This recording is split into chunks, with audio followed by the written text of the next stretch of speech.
Video शुरू करने से पहले चैनल को सब्सक्राइब कर लें और बेल आइकन का बटन दबा दें ताकि आपको आने वाली सारी वीडियोस मिलती रहें। अस्सलाम वालेकुम, मेरा नाम अरसलान खान है। अच्छा, आज तक तारीख़ के अंदर जितने भी बड़े बड़े फ़िलोसफ़र्स गुज़रे हैं ना, उनमें एक सबसे मेरे नज़दीक जो बड़े नामों में से एक नाम है ना, वो है नीत्शे का। वो एक बात बड़ी खूबसूरत कर रहा है जिससे मैं 100% एग्री करता हूँ। ज़रा गौर करना उसकी बात पे। वो बोलता था कि सुख और दुख, पेन एंड प्लेयर, मतलब जो है ना, ये एक ही सिक्के के दो रुख हैं। ठीक है, ये आपस में कनेक्टेड हैं, एक दूसरे के लिए ज़रूरी हैं।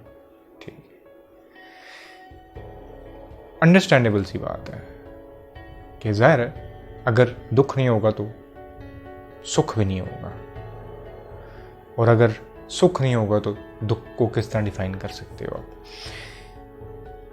अब पर उसका अब वो आगे जाता है, वो जाता है कि वो जो कॉइन है ना, जिसके ये दो रुख हैं, वो क्या है। नीत्शे बोलता है कि वो कॉइन डिज़ायर्स हैं, हमारी ख्वाहिशात हैं, और ये दोनों चीज़ें, सुख भी और दुख भी, ये उस कॉइन के ही दो हिस्से हैं। इसको थोड़ा सा एलैबोरेट करता हूँ कि जिस तरह एक छोटी सी मिसाल ये कि आपको एक नया मोबाइल चाहिए। आप चाहते हो कि यार मेरे पास नया सबसे मॉडर्न मोबाइल होना चाहिए। ठीक है, तो सबसे पहले आप क्या चीज़ रियलाइज़ करोगे कि यार मेरे पास ये मोबाइल नहीं है, यार इस तरह एक मॉडर्न मोबाइल आया है, यार ये मेरे पास मोबाइल नहीं है, ये चाहिए। ये चीज़ आपको दुखी कर सकती है कि यार मुझे ये चाहिए, मेरे पास है नहीं है।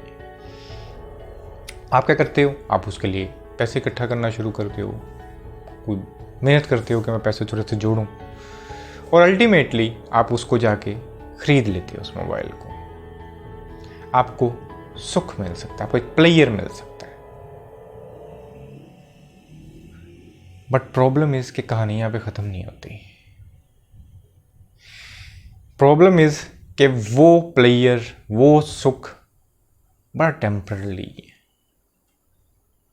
आप 2 महीने नहीं तो 6 महीने तक उस चार्म के अंदर रह सकते हैं जो उस मोबाइल ने आपको दी है, उसके बाद वो ख़त्म हो जाएगा।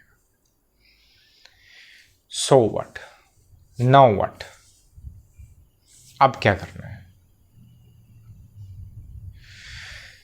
हम पूरी ज़िंदगी, हम जो मिडिल क्लास हैं स्पेशली, एक दौड़ के अंदर, एक चेज़ के अंदर रहते हैं। एक बड़ी इस तरह बड़ी प्यारी कहानी थी। एक लड़का है, हम सब लोग इस कहानी से रिलेट कर सकते हैं।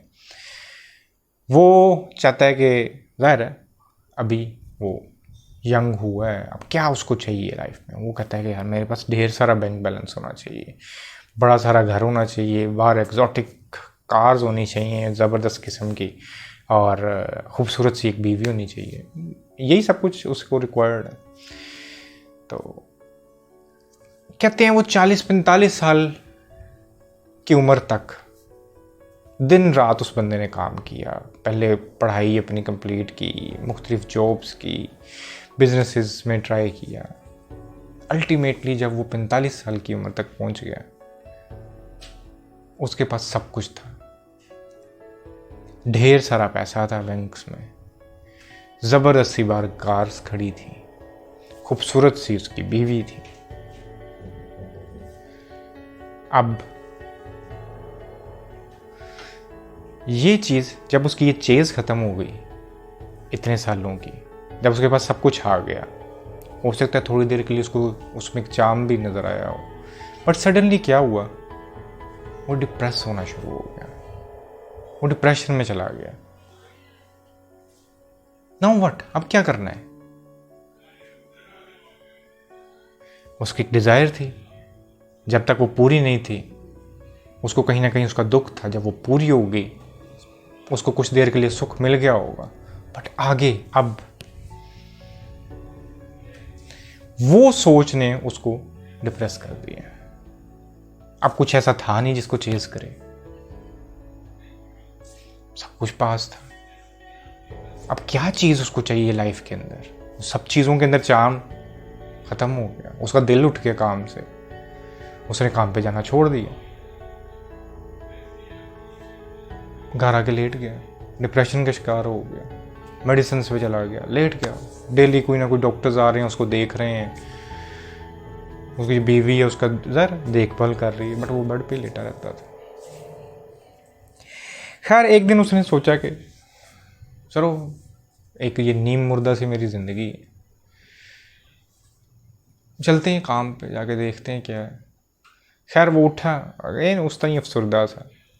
अच्छा उसकी एक नज़र पड़ी, जिस एक जो है ना आदमी को वो बड़े सालों से देख रहा था। वो रोड के ऊपर ना गिटार बजाता रहता था। वो इसको गिटार भी नहीं था सुनता, और वो ना अक्सर खांसता था। खांस के ना खून की उल्टी कर देता था। उसने साइड पे एक बाल्टी सी रखी होती थी जिधर वो खून की उल्टी कर देता था। ज़ाहिर है बीमार होगा, बट वो गिटार बजाता रहता था हर टाइम। उसको उसके ना फेस के ऊपर एक स्माइल होती थी। वो बड़ा गुम रहता था उस सब के अंदर। तो वो जो लड़का होता है, वो जो आदमी होता है, वो उस गिटार बजाने वाले के पास जाता है। उसे कहता है कि मुझे लगता है कि तू ठीक नहीं है, तू काफ़ी बीमार है, ये खून की उल्टियाँ कर रहा है, तो कोई गिटार भी तेरा नहीं सुनता खास, तेरी इतनी टफ लाइफ है, बट फिर भी तू बड़ा मुतमिन नज़र आ रहा है। मेरे पास सब कुछ है पर मैं मुतमिन नहीं हूँ, ऐसा क्यों? तो उसने उसको सारा बताया कि मैं पूरी ज़िंदगी जो है ना चाहता था कि मेरे पास पैसा हो, ये हो, वो तिनकना हो, और सब कुछ है, मुझे सुकून नहीं है। तो उसने ना एक बात बोली, जो गिटार बजा रहा था, उसने बड़ी प्यारी बात बोली। उसने कहा कि पूरी ज़िंदगी तू ना ये कोशिश करता रहा है कि बस घर के अंदर एकदम हवा का कोई झोंका आ जाए तो मुझे सुकून मिलेगा, और कभी कोई झोंका आ जाता था तो तुझे सुकून मिल जाता था। पर अगर तू सुप्रीम प्लेयर की तरफ जाना चाहता है तो तुझे खिड़की खोलनी पड़ेगी ताकि हर वक्त हवा आती रहे। उन्होंने कहा मैं तेरी बात समझा नहीं। उसने कहा फिर सुन जो मैं कह रहा हूँ। वो चुप होता है, वो गिटार की 2-3 स्ट्रिंग्स टन टन टन बजा देता है। तूने सुना?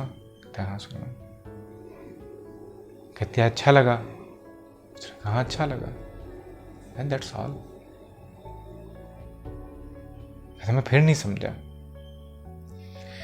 उसने कहा तुम पूरी ज़िंदगी असल में चेज़ करते रहे हो कि शायद इस चीज़ में एक इल्यूजन है हमारे दिमागों में, ये चीज़ मिल जाएगी मुझे खुशी मिल जाएगी, ये चीज़ मिल जाएगी मुझे खुशी मिल जाएगी। तेरे नज़दीक सब कुछ जो है ना वो एक ऑब्जेक्ट्स हैं जो जिनके पीछे तो भाग रहा है कि ये सब कुछ मुझे मिलेगा तो मुझे खुशी मिलेगी, मुझे कामनेस मिलेगी। ये चेज़ छोड़ दे, ये शुरू से ही गलत थी।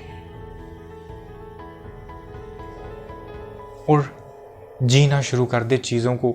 अब जिस तरह हम सोचते हैं कि यार हमें कोई ना मतलब यंग एज में एक चीज़ दिमाग में रहती है कि यार खूबसूरत सी कोई ना, मतलब मैं बीइंग अ बॉय बात कर रहा हूँ, खूबसूरत सी एक लड़की होनी चाहिए, वो हमारी बीवी होनी चाहिए, फ्लाट। हम उसको एज अ ऑब्जेक्ट देख रहे हैं, हम एक गोल अपने आप को दे देते हैं, ये मिल जाएगा ना तो बस। और जब वो मिल जाएगी, हो सकता है थोड़े दिनों के लिए आपको एक चार्म उसके अंदर हो प्लेयर, उसके अंदर आपको लगे कि यार मैंने एक चीज़ हासिल कर ली है फिर, पर थोड़ी देर बाद क्योंकि आपने उसको देखा ही नहीं, आपने सिर्फ अपने उस गोल को देखा है। आगे चलती है, उसने वो कुछ पैसे निकाल के ना उसको देता है गिटार वाले को। तो कहता ये तू पर रख ले, मैं तो ये और भी ला के दूँगा, तो अपना इलाज करवा ले या कुछ जो है ना, तो अपनी लाइफ जो है तेरी। मुझे ये सब कुछ चाहिए ही नहीं है, और हो सकता है कल मैं यहाँ पे हूँ भी ना। उसने कहा तू किधर चला गया? कहता आई डोंट नो, कहीं पे भी चला जाऊँगा। इतनी सी बात होती है और वो चले जाते हैं दोनों। उस दिन पहली दफ़ा वो जो आदमी होता है, वो जब वॉक कर रहा होता है, ऊपर देखता है चिड़ियों को, चहचहाता है, वो पहली दफ़ा ऐसे लग रहा होता है कि वो ज़िंदगी को देख रहा है। एक एक मोमेंट के अंदर वो सामने देखता है कि सूरज आ रहा है, बादल आ रहे हैं, चिड़ियाँ चहचहा रही हैं, वो चल रहा है, छोटी छोटी सी चीज़ें। उन सब के अंदर उसको एक सुकून मिल रहा था, एक प्लेयर मिल रहा था, एक हैप्पीनेस मिल रही थी। कि हर लम्हे के अंदर वो जो जी रहा है ना, जो उस टाइम वो कर रहा है सब कुछ, उसने पूरी ज़िंदगी ये नहीं था कभी एक्सपीरियंस किया। वो घर पहुंचता है, वो पहली दफ़ा अपनी बीवी को देखता है कि ये मेरी बीवी, ये मेरी बीवी है। उसके लिए वरीड होती है, उसके लिए वो रो रही होती है, उसकी आंखों में आंसू होते हैं। वो पहली दफ़ा देखता है कि इसके हार्ट, दिल के अंदर पेन है मेरे लिए। वो उसको जाके ज़ाहिर है थामता है, और वो पहली दफ़ा वो सब लम्स, वो सब चीज़ें पहली दफ़ा फील कर रहा होता है।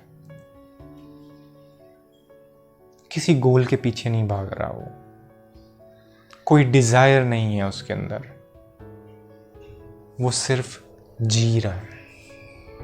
और आपकी सारी खुशियाँ, सारा पीस सिर्फ जीने में है। हेल विद इट, क्या कहते हैं, कोई गिटार बजा रहा था या क्या कर रहा था, आप कुछ भी कर रहे हो, आप अपने अंदर बस। मैं बड़े ऐसे लोगों को जानता हूँ, आप किसी, देखो ये हमारे जैसे लोगों के बेसिकली मिसाइल हैं, जो बहुत गरीब लोग होते हैं ना, ठीक है, ये मैं आपको बताऊँ, ये मैं एक बड़ी फैक्चुअल सी बात कर रहा हूँ। या ये समझ लें कि ये जितने भी मेंटल हेल्थ के जो इश्यूज होते हैं ना, ये ज़्यादातर middle class, upper middle class या एलीट के मसले हैं। जो गरीब आदमी होता है ना, वो उसका ये नहीं कि वो जाग जाता है, उसको पता चल जाता है कि अच्छा ये जीना है, ये नहीं, वो बेचारा उस चीज़ के अंदर ही पूरी ज़िंदगी गुजार देता है। उसकी तो बेसिक्स ही पूरी नहीं हो रही होता है। उसको 3 टाइम की रोटी किसी तरीके करनी है अपने लिए, अपने बीवी बच्चों के लिए, बस दैट्स ऑल। उसकी पूरी ज़िंदगी शायद इसी में ही गुजर जाती है। सो ये आगे की बात है कि जीना क्या है, क्योंकि हमने इस दुनिया को इतना हॉरेबल बना दिया हुआ है कि गरीब आदमी तो उस बेसिक नीड्स को पूरा करते करते ही ख़त्म हो जाता है। जो अमीर आदमी है उसको ये मसला आ जाता है, नो व्हाट, अब क्या करूँ मैं। और वो इसी गेम के बीच में एक डिज़ायर और उसके जो 2 पार्ट्स हैं, सुख और दुख, बस वो बेचारा इसी के गिर्द चक्कर काटता रहता है। और अल्टीमेटली क्या होता है, वो स्वेयर डिप्रेशन के अंदर अपने आप को देख रहा होता है। आज बहुत ज़्यादा रेशो है इसकी। हालांकि इंसान ने कोई लाखों करोड़ों किस्म के अपने लिए वो सो कॉल्ड प्लेयर्स के इंतज़ामात कर लिए हैं, ज़बरदस्त 7 स्टार्स के होटल्स बना लिए हुए हैं, ज़बरदस्त गाड़ियाँ, मोबाइल्स, पता नहीं क्या कुछ, पब्स खुले हुए हैं, पता नहीं क्या कुछ, कि सब ये सारी चीज़ें जो है ना आपको प्लेयर देंगी, बट नहीं। आप अपने दिमाग को सिर्फ ट्रेन करने की कोशिश करते हो कि हाँ इस चीज़ को करके आपको प्लेयर मिलेगा, इस चीज़ को करके आपको प्लेयर मिलेगा, बट अल्टीमेटली वो लोग भी जिस सब चीज़ों, जो ये सारी चीज़ें कर भी रहे होते हैं, वो अल्टीमेटली अपने आप को बड़ी डिप्रेशन के अंदर पा रहे होते हैं, एंग्जाइटी के अंदर पा रहे होते हैं। और वो अगर ये सब कुछ कर रहे होते हैं, कोई ओवर यूज़ कर रहे होते हैं इन सारी चीज़ों का, उसके पीछे भी रीज़न यही होती है कि वो भाग रहे होते हैं उस डिप्रेशन से, जिसको वो अपने हर वक्त इर्द गिर्द देख रहे होते हैं। उनकी कोशिश होती है कि बस इधर से कुछ इधर कर लूँ, ये कर लूँ, मैं वो कर लूँ, मैं इधर चला जाऊँ, ये पार्टी में चला जाऊँ, ये कर लूँ, तो मैं इससे भाग सकता हूँ, बट वो भाग नहीं सकते। सो आपको आर्ट ऑफ लिविंग सीखनी है, और वो यही है कि आपको जिस लम्हे में आप जी रहे हो उसको भरपूर तरीके से जियो। जिंदा आंखों के साथ चीज़ों को देखना शुरू करो, नॉट मैकेनिकल। जहन के अंदर इल्यूजन या स्केचेस नहीं होने चाहिए। जियो जिस जगह पे भी हो। अल्टीमेटली ज़िंदगी यही है, कोई अलग चीज़ नहीं है। कोई पूरी ज़िंदगी दौड़ते रहना, हमें बड़ी उल्लू के पट्ठों वाली बातें सिखाई हुई हैं बचपन से। वो अमीर हो जाओ, ये हो जाओ, फलां हो जाओ, टिंगना हो जाओ, इस दौड़ के अंदर ही हमें पूरी ज़िंदगी ज़ाया करते हैं।